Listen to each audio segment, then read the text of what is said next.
ఒక మహిళా సర్పంచ్పై అకారణంగా దళిత సర్పంచ్పై అకారణంగా దాడి జరిగి దాదాపు 7-8 గంటలు కావస్తున్నా కానీ ఇక్కడ పోలీసు వ్యవస్థ నిందితులను అరెస్ట్ చేయకుండా నిందితులకు ఒత్తాసు పలికే విధంగా మాట్లాడడం అనేది చాలా అన్యాయం.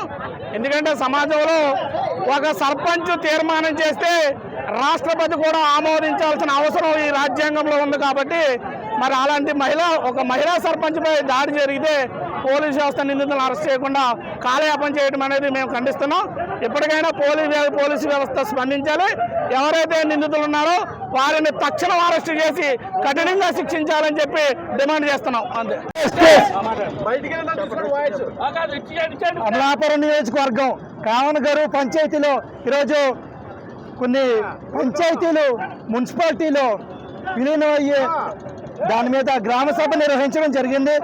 ఆ గ్రామ సభలో దళిత సర్పంచ్ అయినటువంటి నక్క అరుణ చంద్రశేఖర్పై గౌడ కులానికి చెందినటువంటి వ్యక్తులు రాజులపూడి భీముడు వాళ్ళ తమ్ముడు కొడుకులు ఉద్దేశపూర్వకంగానే కుల వివక్షతో ఒక దళిత సర్పంచ్ అని చూడకుండా ఒక దళిత సర్పంచ్ ఆయన భర్తపై కూడా భౌతికంగా దాడి చేశారు.